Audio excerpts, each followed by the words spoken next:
Hello and welcome to the Restricted Area Podcast, where this week we discuss the beginning of the WNBA playoffs and give you our top five list of current NBA forwards in the league.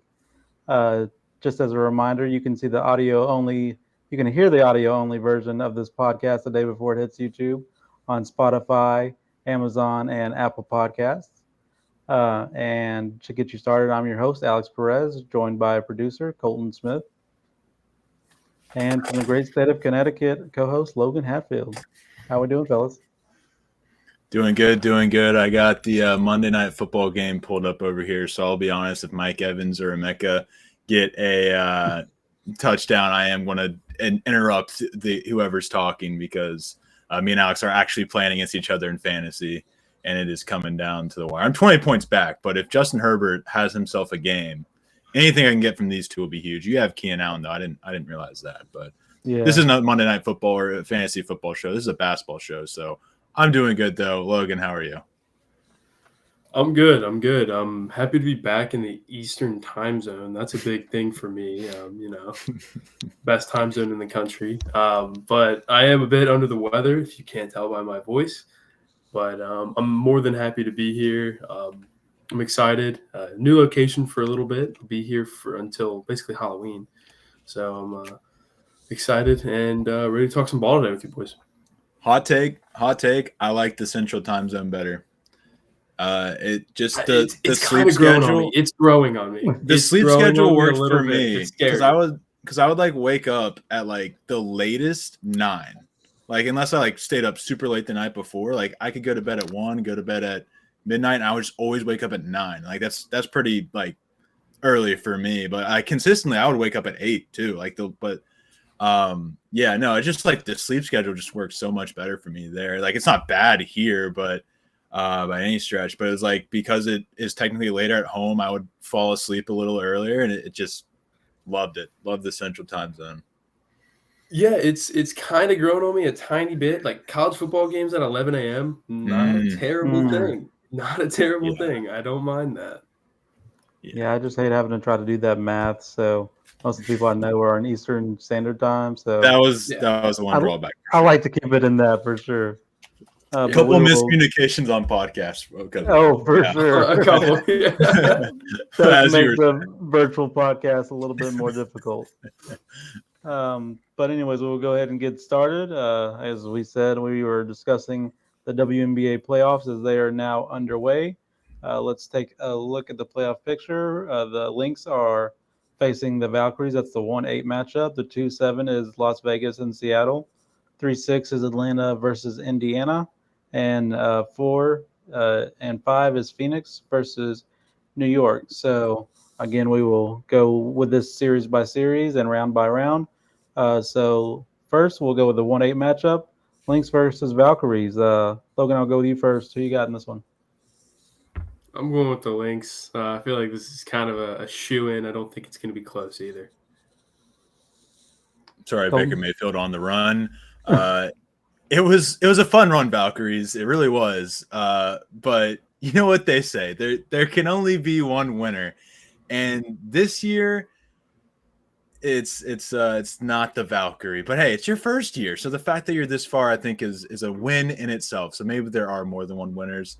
But my shooting star, Natasha Heidemann, shout out to her getting 18 points in her first game in game 1 of this series. But yeah, give me the Lynx in this one. I would also lean that way. The main thing I'm watching in this series is that bench play. The Lynx have the advantage there for sure, but mostly with Heidemann, who ended up with the second most points ever off the bench and the most assists in a season off the bench.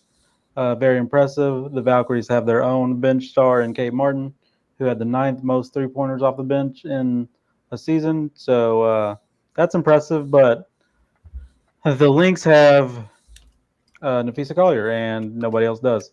So, again, give me the Lynx. So moving on to number 2 versus number 7, Las Vegas versus Seattle. Logan, who you got in this one? I'm going to take the hottest team in the W right now and go with the Aces here. Game 1 was a thrashing of epic proportions. and I think it's going to continue to be that way. Seattle, it was fun, but this is Vegas's series. Colton. Yeah. I had high hopes, or at least higher hopes for Seattle this year, but they have run into the buzzsaw that is the Las Vegas Aces. So, yeah, I'm gonna go ahead and take the Aces, and maybe next year Seattle. I don't know. Not this year though. Give me Vegas. Yeah, I was kind of shocked by this. I even wrote in my notes because I wrote these notes before the playoffs started yesterday that if there was an upset that could happen, it was this one. I was wrong. The Acers are going to take this, and it seems rather easily. I thought Seattle would have a chance because they have great defense, first in blocks and steals. Gabby Williams, who had 99 steals on the season, the most since 1998. That was the third year of the league's history, by the way. Uh, but it doesn't matter. The size doesn't matter. If you have Asia Wilson on the team in the playoffs, you're going to be all right. So I guess definitely give me the Aces in this one. Let's see. Number 3 versus number 6, Atlanta versus Indiana. Logan, who you got? I mean, as much as I hate to continue the chalk, I'm going to go with Atlanta here. I was pretty high on Atlanta all year when we would do these shows, and I think that I'm going to stick with that during this series. I think Atlanta has shown me that they can at least win a series in these playoffs, especially considering how Game 1 went. I am a bit recency bias here, but I'm sticking with Atlanta here, and I think that it's going to set up what I think is going to be the most fun series of the playoffs in Vegas, Atlanta. Colton? Yeah, I'm keeping it chalk as well. I think I said this kind of leading up to the playoffs that I feel like the second round or semifinals matchups are going to be a lot more fun than the first round matchups, and I think that's the case here for the Fever Dream series, as I'd like to dub it. That's good. Fever, That's good. yeah. I just happened to write that down that way. I was like, wait a minute, Fever. It's impressive you made it this far. I'll give you credit, but. And really, this would have been a really great first round matchup if the Fever had any semblance of health on their team. However, they don't. Therefore, the Dream have got this. And unfortunately, the Fever Dream series is not all it's hyped up to be. But yeah, give me the Dream if I didn't already say that. Yeah, as an Indiana fan, not upset about this at all. Uh, it's great we even made it here, honestly. 6 seed with 5 players going out for the entire season. That's pretty insane. But that decimated team has to look across the court at Brittany Griner, Alicia Gray, uh, Ryan Howard, and the potential 6th player of the year, Naz Hillman. Uh, the first quarter was fun. Indiana led after 1. That's as close as it's going to get the rest of the series. Give me Atlanta. The Fever ran cold. Uh, Next series is Phoenix versus New York. 4 versus 5. Logan, who you got in this one? So I think this is going to be the most fun first round series. Definitely. I mean, most of these like 4 or 5 are even in the NBA. Those are usually the best ones, and I think that trend's going to continue here. I think I remember making a bit of a bold claim like a month or two ago, saying that the Mercury could win it all. I mean, they're in the playoffs, so technically they can. But I think I'm actually going to go away from the chalk on this one and take the Liberty, just because it's the playoffs, it's the Liberty. I don't want to overcomplicate it, right? It's some of the best playoff performers in the WNBA, all compiled onto one roster. I'm going to go ahead and take them in this first round matchup, especially considering that they just got that OT win yesterday. That was huge. And I think coming back to home court for that they're going to take it in a sweep fashion. Yeah, Phoenix may be the higher seed, but I feel that New York is the higher favorite as Bucky Irving gets a touchdown with 6 seconds to go in the game. Why couldn't you have thrown it to Mike Evans, who is in single coverage? Well, now moving back to WNBA ball, though. Yeah, I worry about Stewie's health. I know that's kind of uncertain at this point, but I think even without her, they will be able to persevere and get past the Mercury. However, they're going to need her for that next series against the Lynx. Yeah, I completely agree here. I think New York's kind of like the good side that Indiana wish they had. Like their stars went through some injury adversity, but they were able to Mhm. come back, and they're playing well. Sabrina and Stewie are both playing well. The things I'm looking at are these starters are stacked, so I have to look at which spots have the biggest advantage, and it's the Liberty. Natasha Cloud is better than Natasha Mack, in my opinion, and Phoebish is slightly better uh, than Malaconi. So give me New York. That first game was very exciting. Went to overtime. New York kind of ran away with it in overtime, but I expect these games to still be fun. I expect it to go to the 3 game series as it is, but it'll be a fun one to watch. Give me New York. I think that means that we all had the same semifinals. So we'll Yep. start with those now. Minnesota versus New York. Logan, who you got? Yeah, awesome. Awesome that this is a potential series before the finals. Getting a little rematch of last year's finals is always exciting. But I don't think it's going to go the Liberty's way. I think this is where the Liberty train stops. I know I said they got a lot of great playoff performers, but I just don't see them taking down this Lynx squad this time around. They got the better of them last year, but I don't see that being the case. And in a best of 5 series, I think it could go to 5 if the Liberty are playing their best. But I'm gonna have to go with the Lynx here, and for prediction's sake, give me Lynx in 5. Okay. And Yeah. Colton. Yeah, I mean, this is the finals matchup we all thought was going to be the rematch in the finals. Going really early in the season and really up until about a month or two ago. But this is ending up being a semifinals matchup. I think it'll still be entertaining. I just kind of worry about the Liberty. You talked about their players went through injury and came back from it, but how do we know they're not going to end up finding more injury here in the first round and in the semifinal round? Brianna is already dealing with an injury. I don't know how serious it is, or if there's nobody knows necessarily as is questionable at this point. So even if they're all healthy, I think the Lynx just have that consistency throughout the year. They have the motivation to beat the team that got them last year, and I think Minnesota gets the job done and returns to the finals to face either the Aces or the Dream. Yeah, if Phoenix doesn't allow this series to happen, I'll probably cry. Uh, I'm so excited for this series. Uh, Minnesota is too. They've been waiting 365 days for this series. The starters are pretty even, honestly. So I'm looking at the bench in this one, and I believe in Heidemann, Jessica Shepard. Oh, and let's not forget they got Dejanay Carrington right at the deadline too. Pretty decent player coming off the bench there. More than anybody on the New York Liberty's bench. I know they got Mieseman, but three on one basically. So it's not going to be pretty for New York. I think if we get to this series, I do believe it'll go 5 games, but I think that'll be the ultimate difference maker is the bench. So I think the Lynx get their revenge here, and then that would make the other series Las Vegas versus Atlanta. Logan, who you got in that one? I know we talk a lot about that other semifinal series, but I think we're downplaying the possibility of a Vegas Atlanta um, best of 5 series. Which I mean, if Vegas continues to play how they are, I mean it'll be Vegas in 3. But Right. um, obviously, I think Las Vegas is going to win this series. But I'm going to make the bold claim that Atlanta takes 1. So give me the Aces in 4.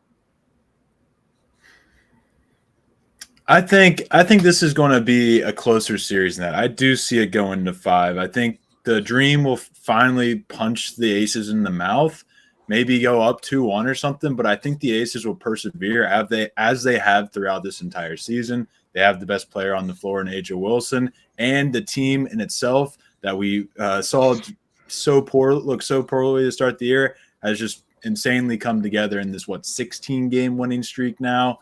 And I do think that streak comes to an end in this series, but I think they'll come out on top and face off against the Lynx in the championship. I think it's 17 after that game 1 thrashing, but Oh, yes. yeah, I guess this is where we defer, fellas. I got Atlanta in this one. I think it goes Mm-hmm. 5. I know, very surprising with the run that Las Vegas is on right now, but I think they go back and regress to their old ways. I think Atlanta is the second best defense in the league behind Minnesota, and I think they will be able to cause the scoring droughts that Las Vegas was so used to at the beginning of the season, and that inability to defend the post rears its ugly head again for Las Vegas as they will have to guard Brittany Griner and Brianna Jones. And on the other side, they have those two to throw at Asia Wilson. Obviously, not going to stop her. You can only hope to contain her. But I think they will be able to do that with those two. So give me Atlanta and a surprise upset in this one in 5. Wow. Wow. Okay. I don't hate it. I don't think it's a I don't surprise hate for it at me, all. but just going with the So hot hand. that means in the finals for you all, it'll be Minnesota versus Las Vegas. So, Logan, who would you have in that? The way I like to think about the playoffs in any sport, really, but predominantly basketball, is you want to take the teams that are getting hot at the right time and the teams that are playing their best ball when it comes to the postseason. And it's something you see in the NBA quite often now. The best team doesn't necessarily always win. Now, in this case of this year, they did, but you saw the team that they were facing in the finals was the 4 seed. However, they were peaking at the right time. That OKC and Indiana were playing the best basketball in the NBA up until that moment. So you saw the two best teams at the time. And I think these are the two best teams at the time. And one of them is significantly better right now, which is why I'm going to be going with the Las Vegas Aces to take it home this year. Asia Wilson is further solidifying herself as a WNBA's GOAT. Give me Aces in 6. Colton, who you got?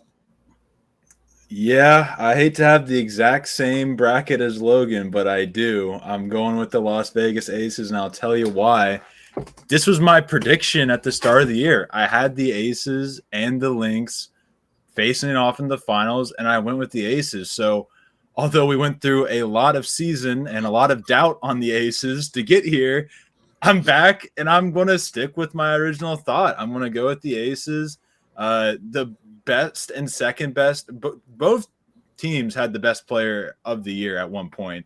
It went back and forth, of course, but it's going to be such a fun showdown between Asia and Collier, and that's going to be a lot of fun. But I'm going with the Aces. I think it'll be 6. It could be 7 as well, but regardless, we know it's going to be a good fight, and it really can go either way. It's really 50-50, but I'm just going, you look at the Aces, what was the turning point of their season? An absolute stinker against the Lynx. They came back, they defeated the Lynx late in the season, and they have been on an absolute tear since that stinker. 17 straight Alex corrected me on. So, yeah, I'm going with the Las Vegas Aces. I love the vibes with that team right now. And like Logan said, they are hot at the right time, and that's really all that matters. Man, I really hope that series happens. But anyways, back to my series. Minnesota versus Atlanta. The defense wins championship series. Expect these games to be physical and low scoring if this is a series that happens. In any other year, I'd say Atlanta pulls off the bookend, the story bookend. But Minnesota, the revenge tour gets completed here. I say they win in 6. They don't let it get to that game 7 where it could be taken from them like it was last year. They're just too deep, too determined, and too good. I think if they face Las Vegas or Minnesota, Las Vegas or Atlanta, it'd be the same outcome really. Against Las Vegas, it may be 7, but either way, I think they still win. They're just one of the deepest teams I've seen in WNBA history. So yeah, give me Minnesota to pull this one off this year and finally get that title they've been chasing for a couple years now. Yeah, I think this is awesome, and something I wanted to mention, and something I'm so happy is happening now, is that the finals is actually a best of 7 series now. I think that is probably my biggest thing for this playoffs, and that's something I'm really excited for, and I think something that should have happened a long time ago, really. But I'm excited for the best of 7. There's no 2 words better in sports than Game 7. I'm hoping we get it this time around. I don't think we will, but the fact that it's possible now is something that I think is awesome and is a huge sign of progress for the WNBA for me. Completely Absolutely. agree. I'm looking forward to this expansion that's coming in the next few years and to see how that Oh, changes yeah. the playoff format even more. But now we will move on to foul or flop, where we bring our favorite quotes of the week and review whether it's foul and they have a point, or it's flop and they're selling baloney. Colton, we'll let you go first. I finally have a quote, fellas, and we're going to the big man, the commish, Adam Silver, who says that Ooh. fans who cannot afford streaming services to watch NBA games can still watch free highlights, calling the NBA a highlight sport. I really, up until that quote, genuinely have kind of been a supporter of Adam Silver and kind of understood a lot of the things he did. He's not wrong in saying that the NBA is a highlight sport, but being okay with that is not okay whatsoever as the commissioner. You need to figure out how to not make it a highlight sport because sure, that gives you a shit ton of views on YouTube, but it's not it's why your viewership is down. And he that's a whole nother thing I could probably get into. But my main point is that you do not want this to be a highlight sport because football is technically a highlight sport as well, but you don't make that. You make the very different connection with your football team than you do with your NBA team because it's as a Pacers fan, I'm way more connected to the Bengals. Or an even better example, I'm way more connected to Purdue. Purdue is my favorite team across all sports because I tune into every game. I've tuned into probably every game since I was like 5. So you have that connection because it's available. You are able to watch, even though they're trying to hide it behind streaming. But it's still a much more available sport to get into that of college basketball. So you make a deeper connection. I know just about every Purdue player that's been through the system. Again, probably in about that time frame. There's a stretch there where I maybe wasn't able to catch the names because we were pretty bad. But you go through those times. And regardless, my point is I don't have that same connection with the Pacers. This season was a lot of fun.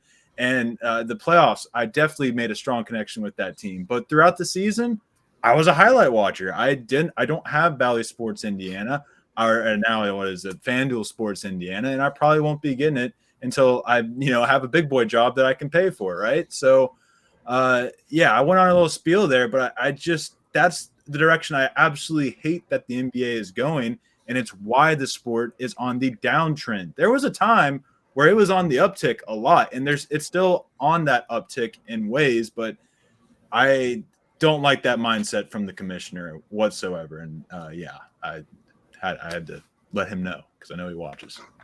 So that's a flop for you, Colton? Yeah. Yeah. Logan, thoughts? Yeah, no, I'm going to go ahead and also give that a flop because, like you said, I go to bat for Adam Silver in terms of commissioners comparing him to other sports commissioners. I think he's the best, and I think he's really good for sports in general. But this, like, it hurt me to hear him say something like this. And similar to you, Colton, I watch more Cincinnati Bengals games. I watch more Kentucky basketball games because they are made accessible to me. Now, I guess I do have the uncommon luxury this year of being a fan of the reigning champions. So they get 42 national TV games.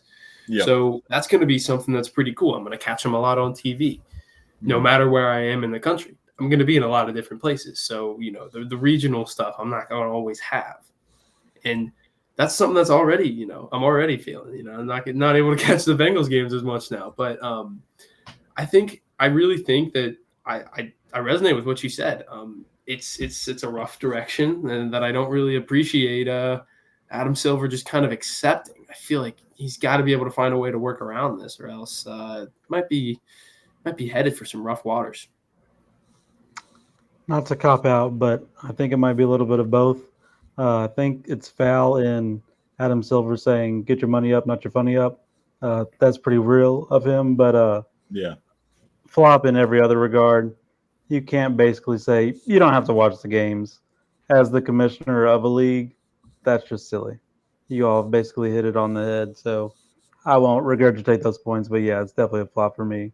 that's like saying that you want to focus on like screw the one game fan like that wants to go into the stadium. Like screw those guys. We're just going to focus on making sure we get all our season ticket holders. You're not going to have a full stadium. You're only getting a portion of the stadium. Like whereas what got like 10,000 seats or whatever. Like you're only going to get 1,000 or 2,000 season ticket holders. So that's just true. an ass backward ways to look at it, if you ask me.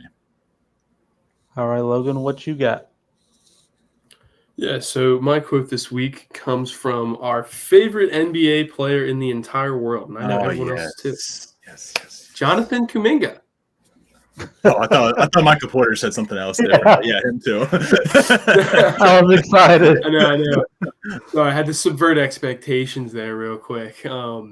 It comes from Jonathan Kuminga. Awesome nickname, by the way. Jonathan Kuminga says, and this is targeted at the team he plays for, or I guess plays for, the Golden State Warriors. He says, "Do you even want me here?" Mm-hmm. That's pretty direct, and this stems from the result of him getting a contract offer he's not quite interested in. And I don't think the Warriors are quite interested in keeping him on the roster. They just want a tradable asset, but they don't want to pay that tradable asset a ton of money. Now, I'm going to give Jonathan Kuminga a foul here because I think the Warriors are doing him terribly. This is a foul on the Warriors. They are, they draft him high. I assume they make him a good amount of promises. And then now this is how they're treating him, basically offering him a contract for what I think is less than what he's worth. I still think he's a very high upside player that already is producing at a pretty high level. And I think that he deserves a bit more than what they're offering. And if they're going to make him a tradable asset, at least make him a paid tradable asset. So I think it's a foul for me. Cool. Yeah, I'm going foul on the Warriors on that one. Yeah, you can't go through that. I think part of it's probably didn't the regime change happen, but after Kuminga was drafted, like Marks probably drafted Kuminga, and then Dunleavy took over a year or two after that. Mm-hmm. So it could be kind of part of that as well. It's just Dunleavy's like, I didn't draft you, I don't want you, or I'm not too like interested. So yeah, foul. They don't want him. Yeah, I would completely agree. It's foul. The team they've been putting around stuff is kind of criminal. As we know, they went and got Jimmy Butler as kind of an emergency pickup there at the trade deadline. And now their major offseason acquisition this year was going to be Al Horford, and they didn't even get him. So it speaks to the bad mistakes that Golden State is making as opposed to their WNBA counterpart, who is looking great and on the uptick. The Warriors are not. Kuminga deserves some money. So, yeah, it's definitely a foul for me. And then mine comes from Lynx head coach, Cheryl Reeve, when talking about those Valkyries. Make no mistake about it, we don't see them as an underdog. We see them as a team that can literally beat any team in this league in a series. I'm going to say foul just because I agree. Golden State continues to defy the odds.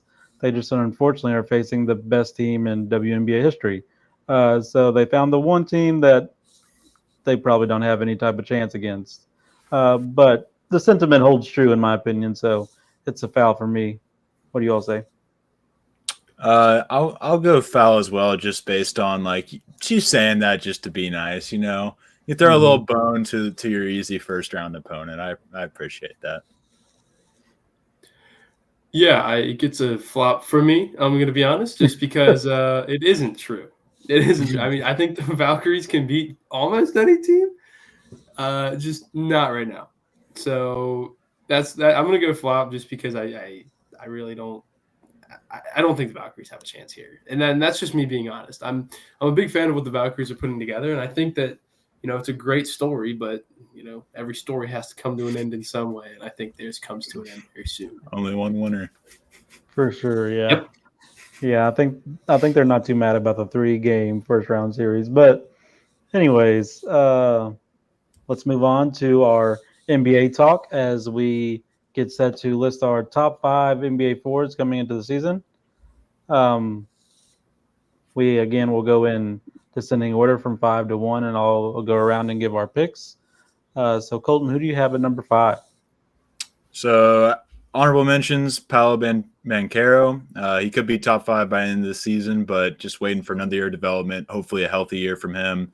Zion Williamson, also an honorable mention. Health is kind of the same thing. He honestly is probably 4th in terms of talent, but played like 30 games last year, maybe a little more than that. So I'll leave him off of this list. At number 5, I have Julius Randle, coming off a rough first year with his new team, which ended a lot better than it started. But he's a 2-time All-NBA, 3-time All-Star. Hopefully he'll have a bounce-back season now that he has a year under his belt in Minnesota. Saw flashes of what that team could be, but this year it's time to just get the job done, right?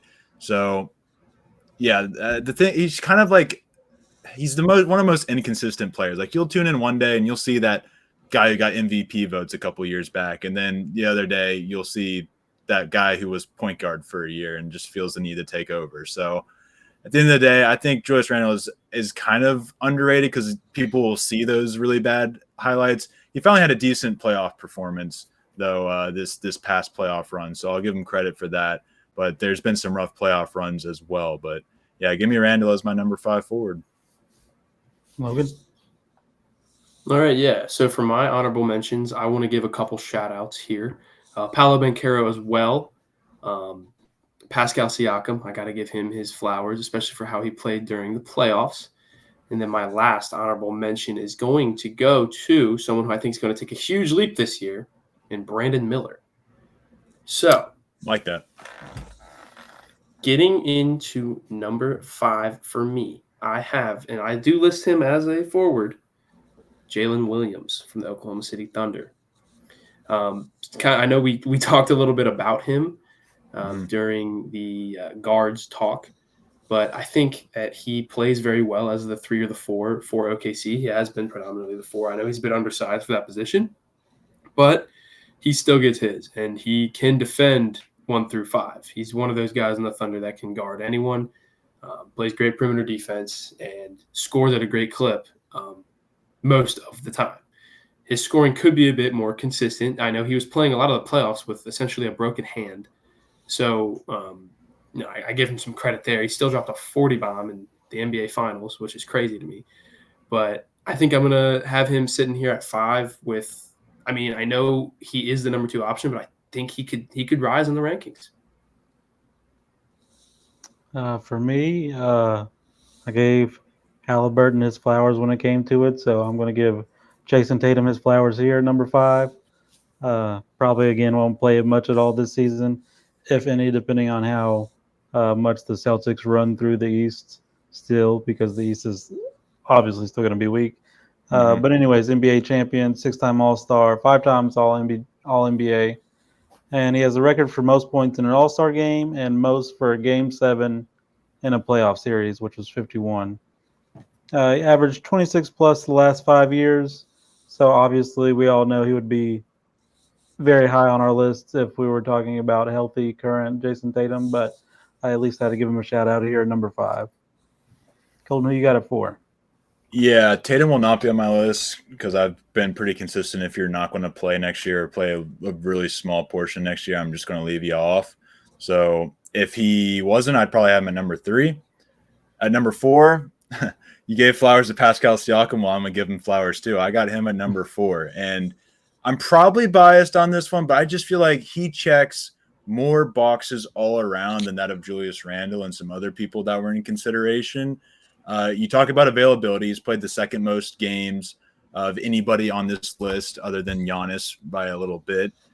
He has become an incredibly skilled scorer, which he did not start out as that in the NBA, but he can make you pay with a shifty post move. He can hit that mid-range bucket, or he can even let it fly. He actually shot 42% in our playoff run last season.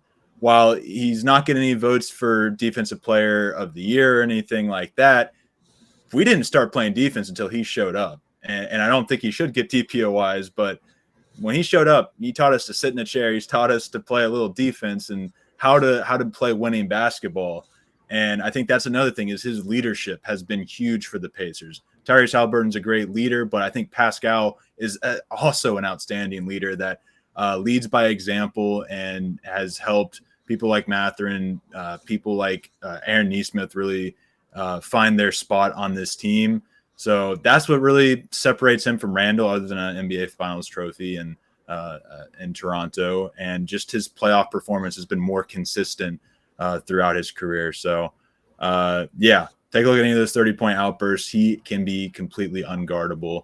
And, yeah, Pascal Siakam, that's number 4. Logan?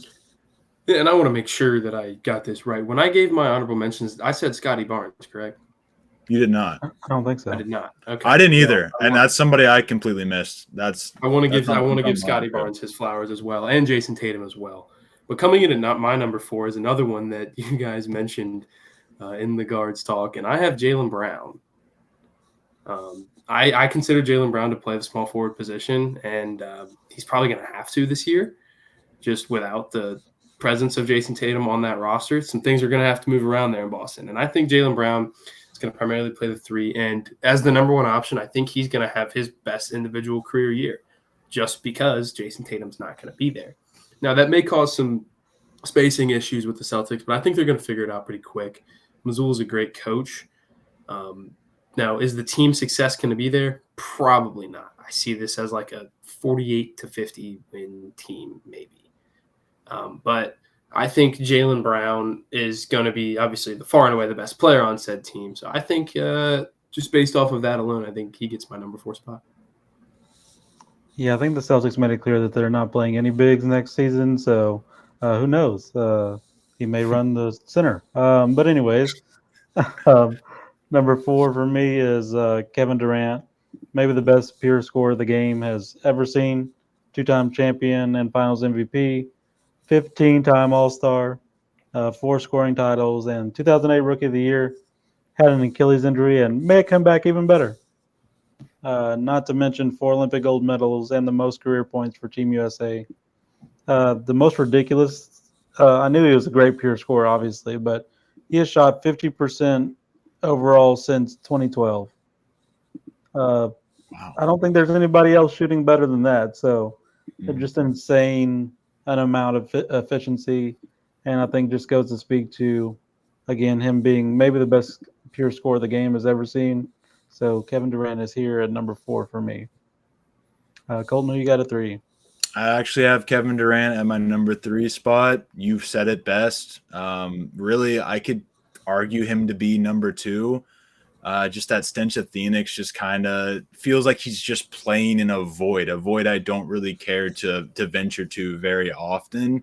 He's putting up great numbers. He's playing outstanding, but it's not really amounting to anything. I think that's just kind of, hurt the value. And I talked about it with D-Book as well. I just feel like that's hurt my perception of him over the past couple of years. Regardless, like you said, he is one of the greatest, if not the greatest pure scorer the NBA has ever seen. And he's going to be on a competitive team in Houston. So that all could change come this season. So I'm never been the biggest KD fan, but I am very interested and almost excited to see what that Houston team looks like. I think there's still some changes that need to happen schematically, but we'll see. Logan? Yeah, pretty similarly. My 3 is also Kevin Durant. My favorite player of all time. He wasn't always my favorite player of all time. He was, he wasn't, and then he was again. So I'm always going to be rooting for KD. I love the way he plays the game of basketball. I think just pure scorers, there's always a place for him in the NBA. And I think Kevin Durant is going to bring that level of scoring to Houston. And I think he's just going to keep going. I don't see him stopping anytime soon.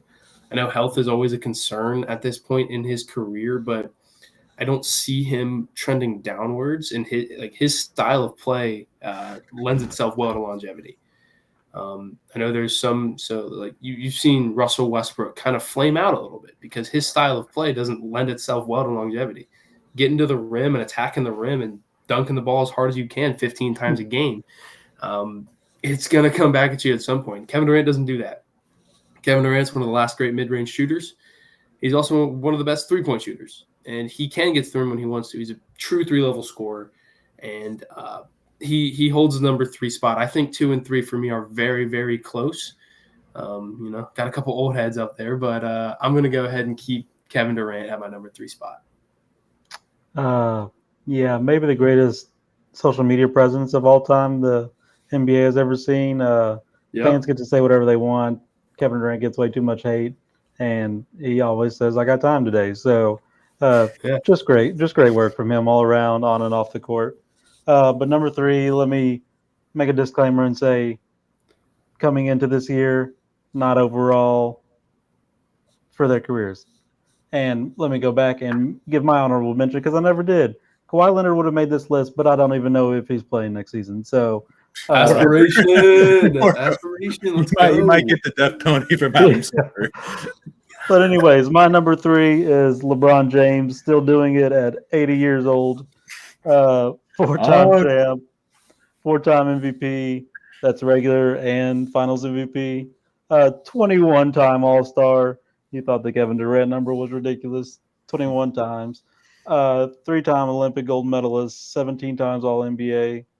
And, the all-time leading scorer in NBA history.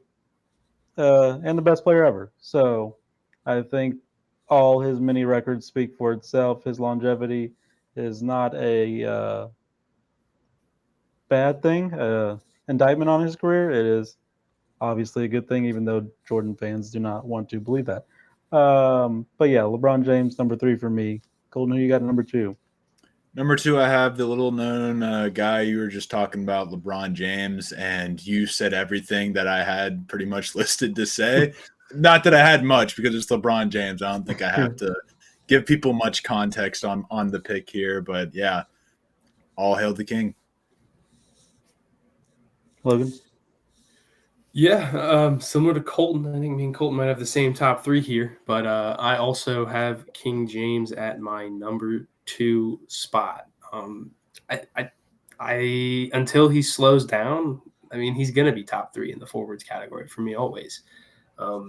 He hasn't given me a reason to believe otherwise yet, and I don't think that's going to come anytime soon. I hope not. I enjoy watching LeBron play, and it's fun. He's not my favorite player in the world, but I mean, you got to respect good ball players when they happen, and I just happen to be alive just as long as LeBron's career has existed. So, he started in 03. I was born in 03, so I feel like I literally grew up with LeBron James. So.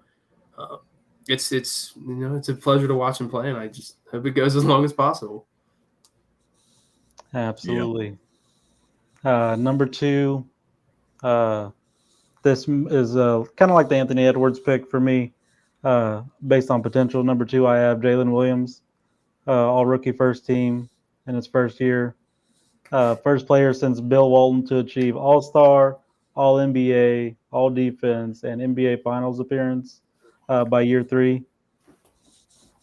Just a great player. Averaged 21, 5 and 5 last season, and never shot worse than 48% overall and 35% from 3. And again, as Logan mentioned earlier, not to mention a 40-piece in the finals. You don't get that from just anybody. I don't think you have randoms that do that, except in the 60s when it happened like 30 times. But anyways, that's neither here nor there. Jalen Williams is at number 2 for me because he has the potential to be one of the great forwards of this era. Bravo, Alex. Wow. I mean, I couldn't have said it better myself. Now I feel like I'm underrating him. Shout out to you, man, for some good ball knowledge there. It just never it took me like 15 seconds to register that you said Jalen Williams at number 2. Like, obviously I respect it, but wow, that's not where what we got, like 500 some players in the NBA. Jalen Williams is not one I expected to hear at number 2, but hey, maybe you just know ball. I mean, I know you know ball. He does. He knows ball. So, Colton, you got a number 1. I think we all got the same number 1 here. The Greek Freak, Giannis Antetokounmpo, NBA champion, Finals MVP, 9-time All-NBA selection, first team for 7 of those 9, two-time MVP and a top 5 candidate for that award every year. Defensive player of the year. The list goes on. And if you ask me, he's the most unguardable player in the NBA. You know exactly what his plan is. It is to get to that rim, and he still scores 30 points a game. Pretty much through the last 4 years, he's done that. I just wish Milwaukee would do something to help him out. Like, I know their hands are tied. They're in a really poor cap situation, but this is the situation they put themselves in. And why? And even if that's not the problem, even if the cap space is not the problem, why on God's green earth is Doc Rivers still the head coach? Why was he the head coach choice in the first place? And why is he still there? Are you kidding me? But I respect the hell out of Giannis's loyalty. It's still sad to see his championship window in Milwaukee, at least, I think is closed. I don't see how, unless what's Kevin Porter Jr. still on the team, unless he just becomes Damian Lillard or something.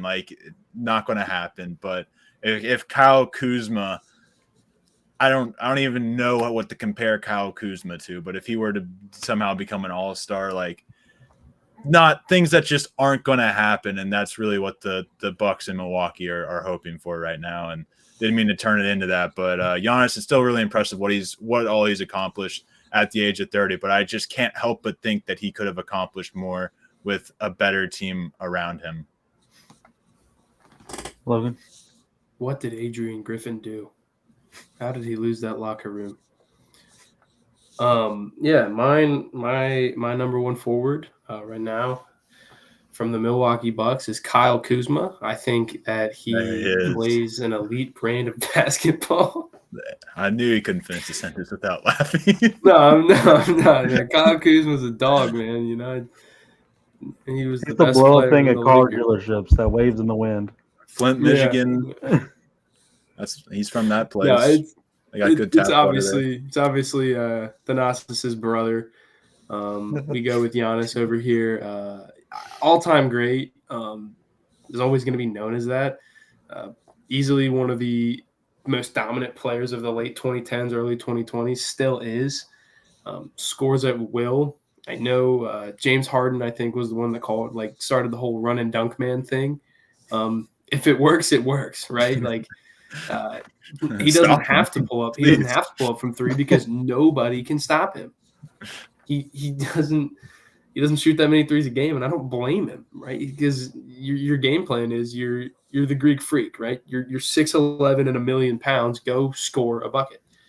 So he gets my number one spot, and I don't see anyone really taking it from him until he retires or starts to regress, which I don't see coming anytime soon. He's an unstoppable force in the paint, and I think he's going to continue to be one of the best players in the NBA. And I really do think that, should it not be Shea Vontae, I think Giannis could come back for another MVP before he retires. Hope so. Can I ask, what do you guys think? How long is it until he gets traded, or do you see that as a possibility? He won't. I don't see it ever happening, no. So do you see Milwaukee ever building a competent team around him? Come on now. They gave Giannis, Doc Rivers, and Darvin Ham. What else could you ask for? Maybe they're going to win put so many NBA Cups. It's not even funny. He's going to retire with the most NBA Cups. And that's history. That's a Hall of Famer. So, I think it's pretty obvious my pick is also Giannis. We touched on pretty much everything. Don't remember if we touched on the finals performance, though, which I did want to highlight. Averaged 35, 13, and 5 in the finals, including 2 40-point performances and a 50-point performance to clinch the title.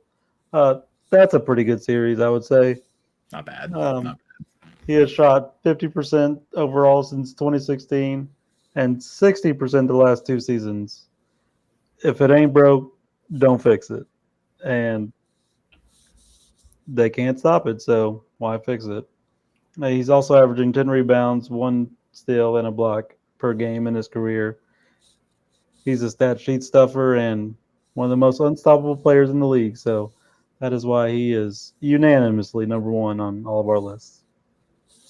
We will skip WNBA Pick'em this week, and I guess for the rest of the season, since we basically just did the rest of the season in at the beginning of the show. So now it's time for our shooting star, where we pick our baller of the week. Logan, you want to go first? Absolutely. It's cliche. It's a layup option, but I'm going with Asia Wilson. I talked a lot about it in how she is still cementing her legacy, somehow finding new accolades to add to that long, long list she has, and I think she's the key to the playoffs this year, as she is every year she's in the league. But this year especially, she is the best player on in this exact moment, the best team. So I got to go with Asia Wilson here, and I think you might be hearing me pick Asia Wilson quite often the next few weeks if she continues this level of play. Golden. Yeah. Can't go wrong there. But my shooting star this week is going to be Veronica Burton, the most improved player on the in the league from the Golden State Valkyries. Came from Connecticut, averaged 3 points per game last season, upped that to 12 points per game. Also got 6 assists per game, 1.1 steals per game. We talked about it. Their season's looking pretty grim right now. I guess there's always a chance, but at the end of the day, she was a huge part in the first season, and I'm excited to see what she can do in the next couple of years, what this Golden State team can do, because they are an exciting team. Yeah, Kawhi Leonard and Pablo Torre kind of hijacked my last two picks, so I do want to finally give my pick to the Golden State Valkyries before they get packed up out of the playoffs. The first expansion team to ever make the playoffs in their first year, and they set a WNBA home record, like the most fans ever in their home attendance. Yes, it was an extended year, but for an expansion team, that's unheard of. So, shout out to them for always bringing that energy and fun that they have all year. I'm sorry it has to end like this. But if nobody has anything else, that will do it for us in this episode of the Restricted Area Podcast. Thank you, Logan and Golden, for being on the show. Subscribe to the Restricted Area YouTube at Restricted Area CX. Follow us on all socials at CX Pod Network. You can follow me on Twitter at The Wheel Deal and Colton at Colt_45. That's 3 T's. Logan, tell the people where they can find you. Logan H_4 on all socials. Unless I don't have it yet, then let me know. I'll join it. All right. Well, again, that will do it for us. Thank you all for listening and watching. And until next week, everyone, be smooth.